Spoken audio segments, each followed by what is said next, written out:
Hello student, welcome to chemistry class. In today chemistry class we will start about the cell. In the beginning of chapter I told you about the definition of electrochemistry. There were two type of reaction I described.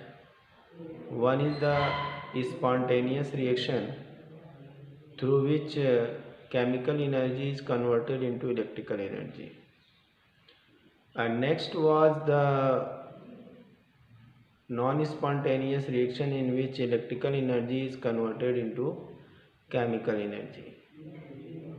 Similarly, here is also two type of cells.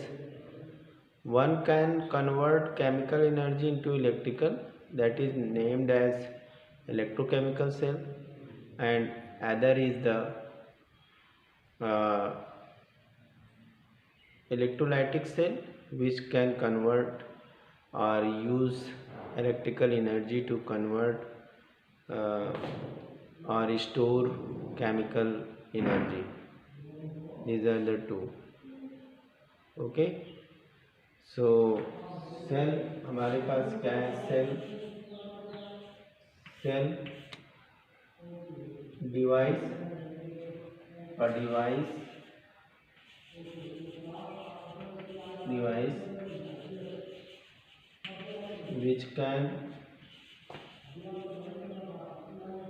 which can convert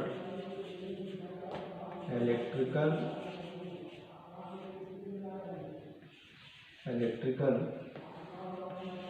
energy into chemical and chemical energy into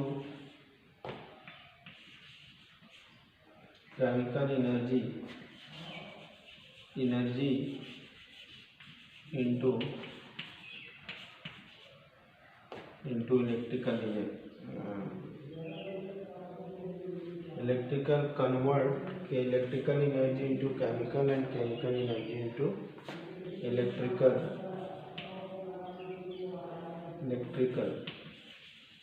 energy. Okay, तो ये हमारी device है जो कि convert कर सकती है. Is known as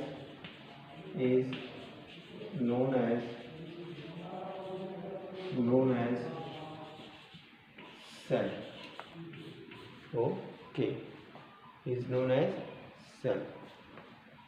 ठीक है, एक ऐसी डिवाइस जो चाहे तो इलेक्ट्रिकल एनर्जी को केमिकल एनर्जी में और केमिकल एनर्जी को इलेक्ट्रिकल एनर्जी में कन्वर्ट कर सकते हैं, उसको हम सेल कहते हैं.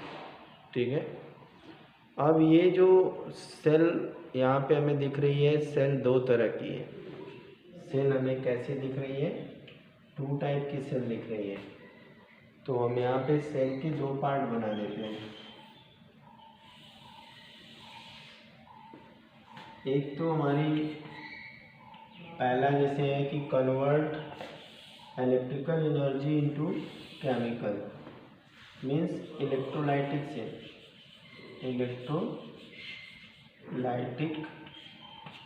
सेल. और सेकंड हमारा क्या है? Electrochemical cell.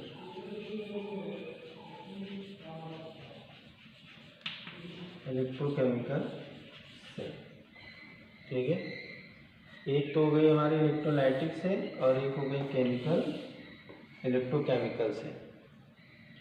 जो हमारी इलेक्ट्रोलाइटिक सेल है, वो क्या करती है? इलेक्ट्रिकल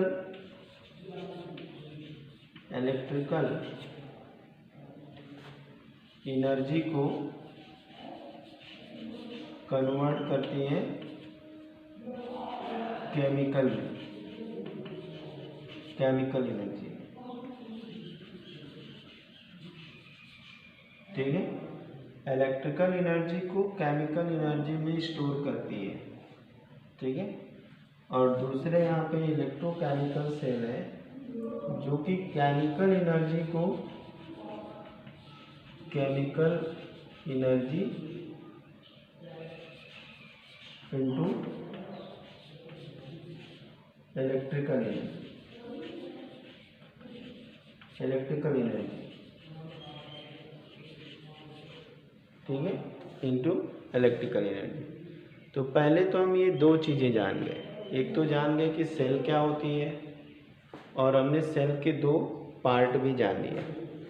अब हम इंडिविजुअली एक एक सेल को यहाँ पे डिफाइन करेंगे, डिस्क्राइब करेंगे कि किस सेल का क्या काम है और किस तरह से कंस्ट्रक्ट होती है और किस तरह से ये सेल वर्क करती है, ठीक है।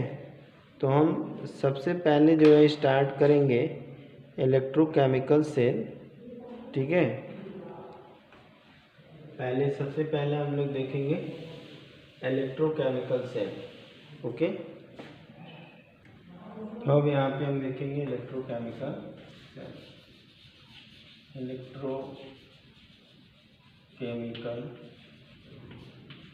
सेल, ये देखेंगे इलेक्ट्रोकेमिकल सेल। इलेक्ट्रोकेमिकल सेल क्या है? इलेक्ट्रोकेमिकल सेल एक ऐसी डिवाइस है जिसमें कि केमिकल एनर्जी जो होती है रिडॉक्स रिएक्शन की, वो कन्वर्ट हो जाती है इलेक्ट्रिकल एनर्जी में। The device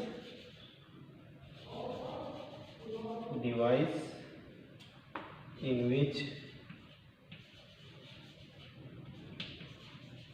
which chemical energy of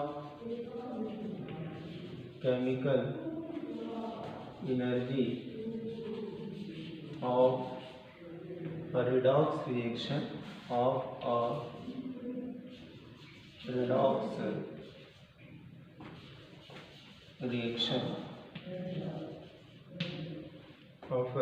reaction is converted into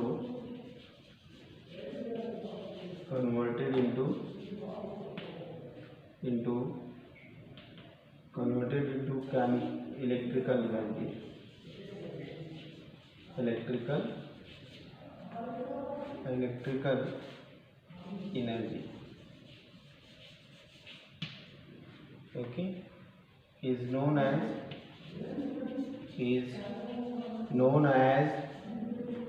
electrochemical cell,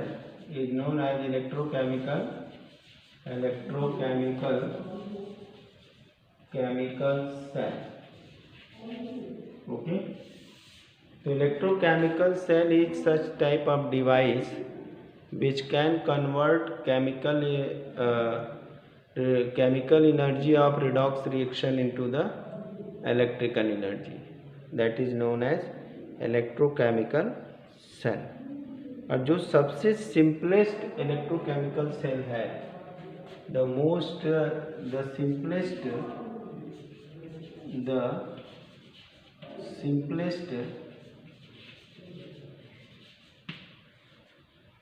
simplest electrochemical cell is galvanic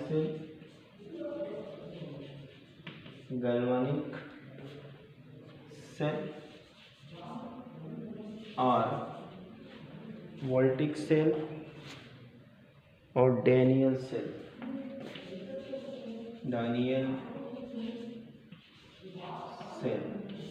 These are the cells।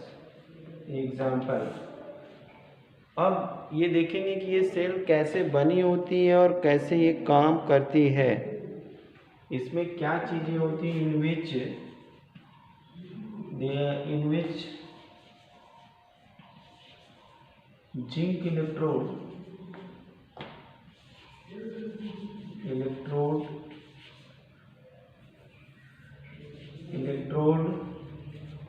is dipped in zinc sulfate ZnSO4 and copper electrode is dipped in copper sulphate. मतलब कहने का है कि यहाँ पे हम दो electrolyte use करेंगे, जिसमें से एक इलेक्ट्रोलाइट जिंक सल्फेट है जिसके अंदर जिंक की रॉड होगी इलेक्ट्रोड के रूप में, और जो है कि दूसरा जो है कॉपर इलेक्ट्रोड है जो कॉपर सल्फेट के अंदर डिप्ड है। तो यहाँ पे दो इलेक्ट्रोलाइट है, इसका मतलब यहाँ पे दो हाफ सेल होंगी और दोनों हाफ सेल के अंदर जो है कि अलग अलग इलेक्ट्रोलाइट अलग अलग इलेक्ट्रोड होंगे। उससे पहले हम सेल को दिखाएंगे और फिर उसके बाद जो है कि हम लोग जो है कि जो इसके अंदर टर्म्स यूज हुए हैं उन टर्म्स को जानेंगे, फिर उसके बाद हम लोग जो है कि फंक्शंस को जानेंगे। ठीक है, तो पहले हम ड्रा करते हैं। आई होप ये समझ में आ गया होगा कि एक ऐसी डिवाइस जो केमिकल एनर्जी जो रिडॉक्स रिएक्शन की होती है उसको कन्वर्ट कर देता है इलेक्ट्रिकल एनर्जी में, ऐसी डिवाइस को हम इलेक्ट्रोकेमिकल सेल कहते हैं। और जो सबसे सिंपलेस्ट है वो गैल्वेनिक सेल है और डैनियल सेल है। वोल्टिक सेल भी ऐसे ही काम करती है। यहाँ पे जो इलेक्ट्रोलाइट यूज किया गया है जिंक सल्फेट कॉपर सल्फेट, और जो इलेक्ट्रोड यूज किया है जिंक और कॉपर। ठीक है, तो अब हम यहाँ पे देखेंगे कैसे ये सेल वर्क करती हैं, फिर उसके बाद हम थोड़ा थोड़ा टर्म्स को बताएं, सेल को कंस्ट्रक्ट करते हैं, उसको देखते हैं। यहाँ पे जो इलेक्ट्रोकेमिकल सेल होती है, इस इलेक्ट्रोकेमिकल सेल में जो है कि दो हाफ सेल्स होती हैं और ये दोनों हाफ सेल जो होती हैं सेपरेट होती हैं। एक में ऑक्सीडेशन होता है, एक में रिडक्शन होता है। ऑक्सीडेशन हाफ सेल में हम जिंक इलेक्ट्रोड लेते हैं, ये हमारा जिंक इलेक्ट्रोड है, एनोड का काम करता है। ये जिंक इलेक्ट्रोड एनोड का काम क्यों करता है ये भी बताते हैं। दूसरे में हमारा कैथोड के रूप में ये हमारा कॉपर इलेक्ट्रोड होता है। ये कॉपर इलेक्ट्रोड जो है कैथोड का काम क्यों करता है अभी इसको हम बताते हैं। और यहाँ पे जिसमें जो है कि जिस कंपार्टमेंट में जिंक की रॉड होती है उसमें हम जिंक सल्फेट लेते हैं एज इलेक्ट्रोलाइट। ठीक है, हम यहाँ पे जिंक सल्फेट ले लेते हैं और यहाँ पे कॉपर सल्फेट। ये हमारा है जिंक, ये जिंक है, एनोड का काम करता है। और ये हमारा कॉपर है Cu, जो कि कैथोड का काम करता है। ये जिंक जो है एनोड का काम क्यों करता है क्योंकि very low reduction potential, very low reduction potential है, रिडक्शन पोटेंशियल। और ये जो है कि इसका इलेक्ट्रोड पोटेंशियल क्या है, हाई इलेक्ट्रोड पोटेंशियल है।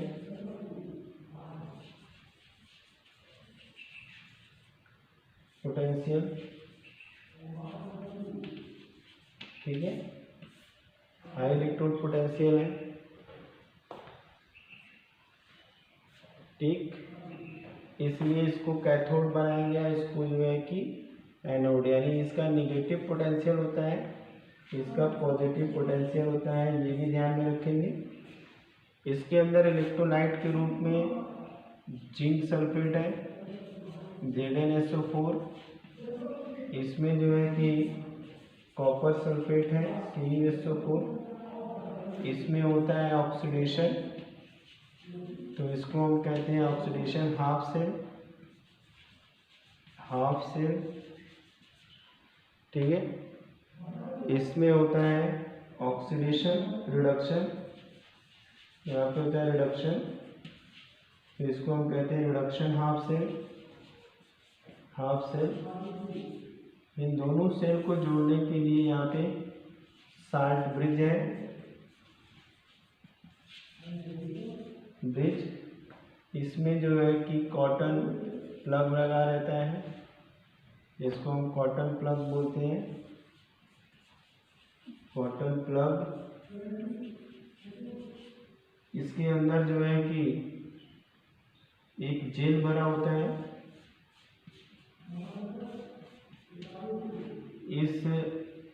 इसके अंदर जो जेल भरा होता है उसको हम अगार एगार जेल बोलते हैं, अगार अगार जेल। इसके अलावा इसके अंदर होता है KCl NS, KCl इसके अंदर भरा होता है, KCl भरा होता है।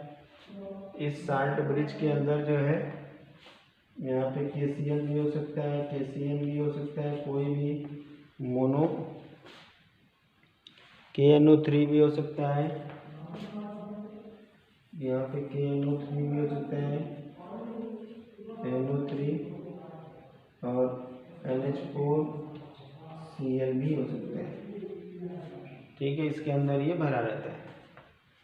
और ये दोनों इलेक्ट्रोड जो होते हैं एक वायर के थ्रू एक गैल्वेनोमीटर से जुड़े होते हैं। अब इसमें क्या प्रोसेस होता है उसको हम ध्यान से देखेंगे, कैसे कैसे चेंजेज होते हैं।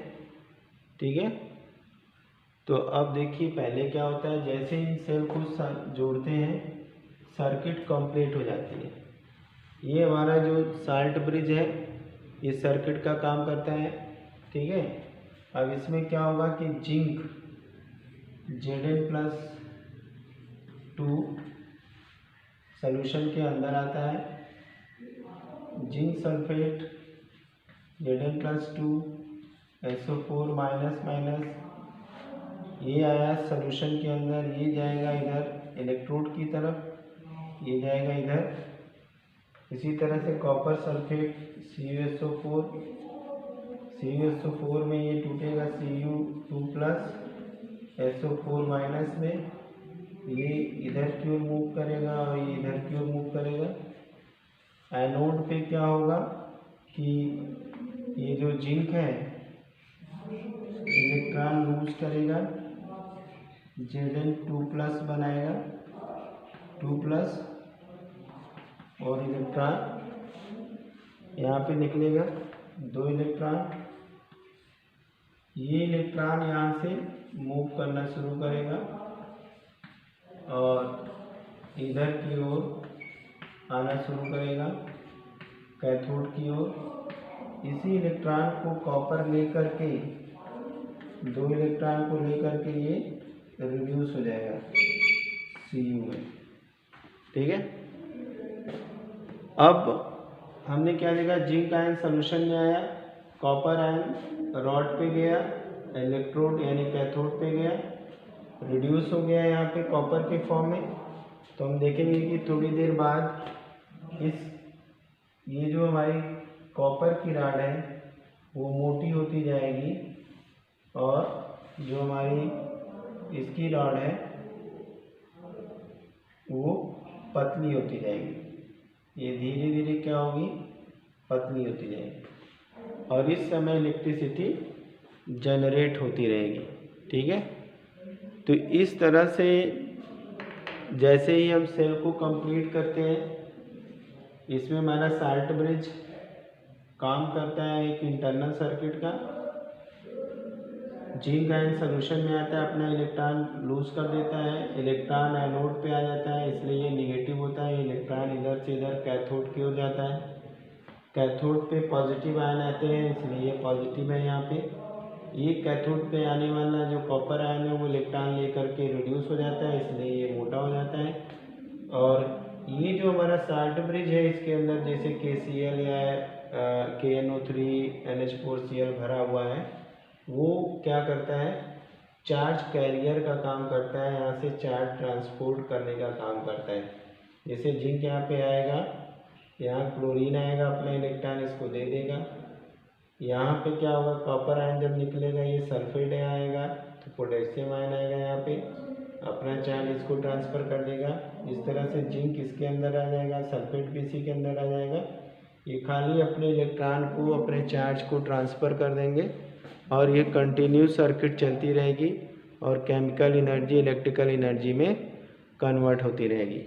इसको नोट कर लीजिए आप लोग। फिर हम इसके आगे अभी बढ़ते हैं इसी सेल के अंदर। ओके, हमने यहाँ पे सेल बना करके देख लिया और उसमें हमने देखा कि एट एनोड क्या हो रहा था, oxidation half cell, oxidation half cell,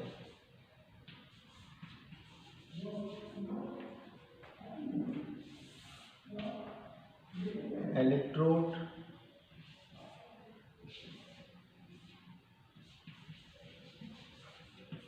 anode, and anode is made up of zinc. Electrolyte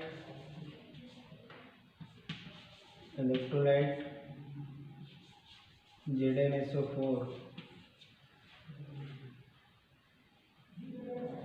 electrolyte ZnSO4 and reaction, oxidation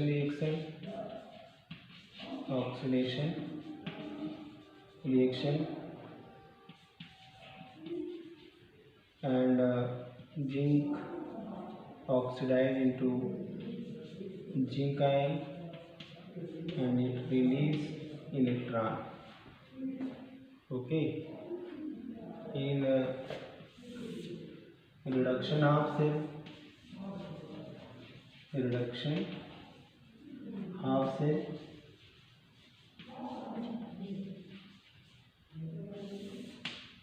reduction half cell,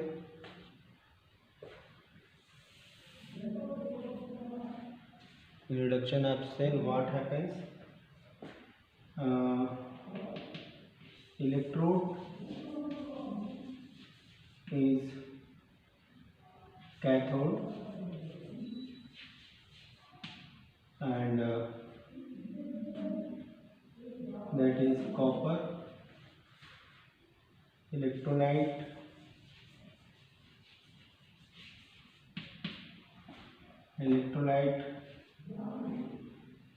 CuSO4 copper sulfate, reaction reduction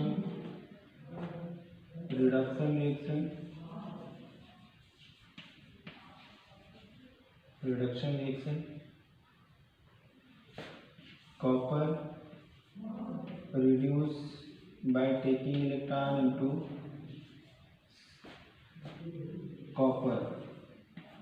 Okay, this one is AQ, this one is the S, this one is AQ and this one is S. This is the reaction. Okay, हम लोगों ने देखा वहाँ पे cathode anode पे तो ये reaction हो रहा था, reduction half cell oxidation half cell में, और बीच में एक साल्ट ब्रिज लगा हुआ था। तो हम यहाँ पे थोड़ा साल्ट ब्रिज देखेंगे और फंक्शन ऑफ साल्ट ब्रिज। ये तो हमने देख लिया कि सेल के अंदर रिडक्शन हाफ सेल और ऑक्सीडेशन हाफ सेल में क्या हो रहा है, ये हमने देख लिया। ठीक है, अब इसके बाद जो है कि जब डिफ्लेक्शन होता है गैल्वेनोमीटर, जब ये रिएक्शन कंप्लीट होते रहते हैं, रिएक्शन जैसे ही स्टार्ट होते हैं ऑक्सीडेशन रिडक्शन, तो गैल्वेनोमीटर में डिफ्लेक्शन आता है। जो वहाँ पे हमने सेल बनाया है उसमें आप देखेंगे तो गैल्वेनोमीटर में डिफ्लेक्शन होता है, और वो डिफ्लेक्शन तब होता है जबकि सेल काम कर रही होती है, उससे हम करंट ड्रॉ कर रहे होते हैं। ठीक है, अब इसके बाद हम लोग देखेंगे कि साल्ट ब्रिज का क्या फंक्शन है। साल्ट ब्रिज, तो हम लोग थोड़ा जो है साल्ट ब्रिज के बारे में देखेंगे।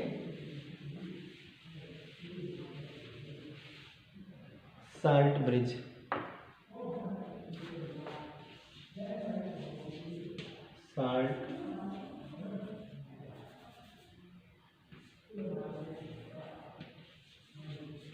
Salt bridge and its function, और इसके फंक्शन क्या है, इसका फंक्शन। हमने सेल में देखा था कि दो हाफ सेल थी, इसमें एक इलेक्ट्रोड लगा था, एक इलेक्ट्रोड लगा था, और ये सब जो है गैल्वेनोमीटर से जुड़ा हुआ था, और बीच में एक यू ट्यूब से जुड़ा हुआ था। इस यू ट्यूब को कहते हैं salt bridge.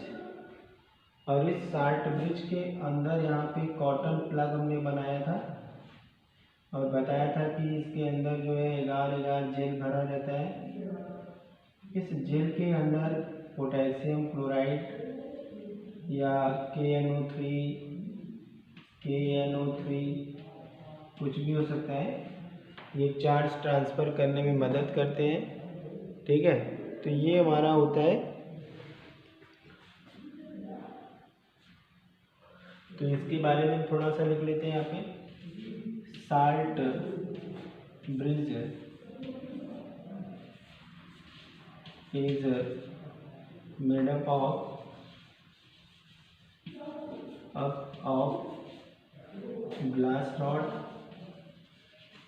glass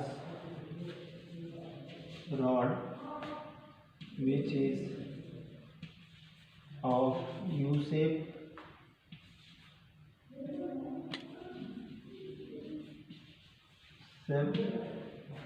and its both ends are open and its both end is closed by cotton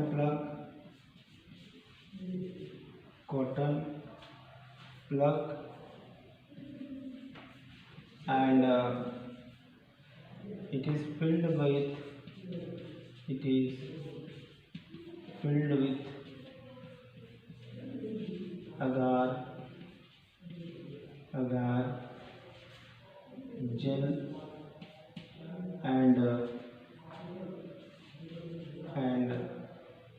electrolyte like KCl, KNO3, NH4Cl,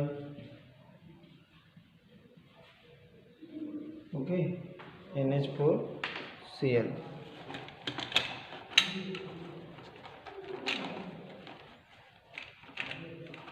NH4Cl.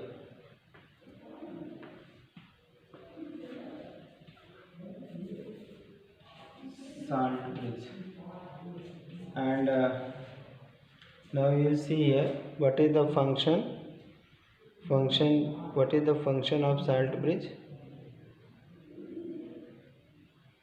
One thing more, electrolyte used in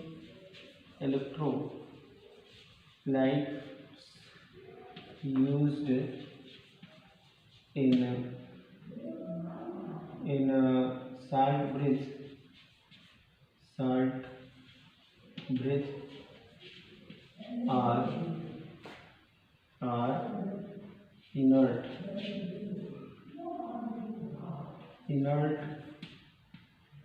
electrolyte. They do not react to anyone but help in transfer of charge. Okay.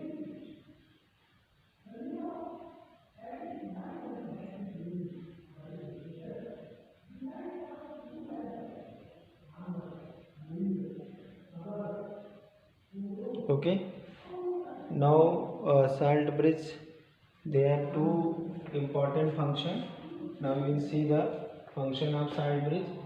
We know the salt bridge is made up of a glass rod which is of U shaped and its both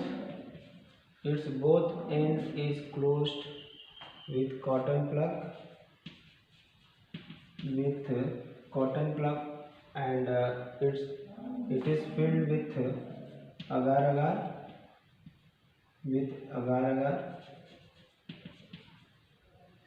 gel and electrolyte like the KCl, KNO3, NH4Cl, etc.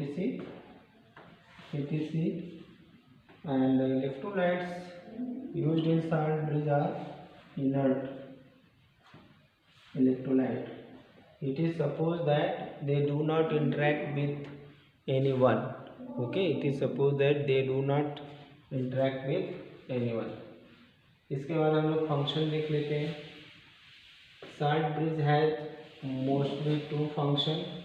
One is the complete the circuit and other is the maintain the electrical neutrality. Salt bridge has two functions.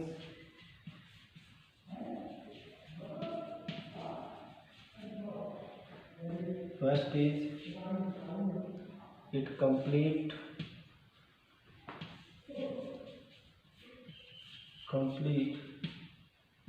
internal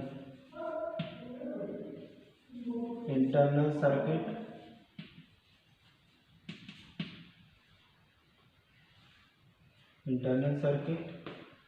and second it maintains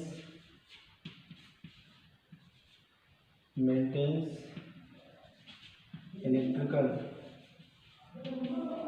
neutrality.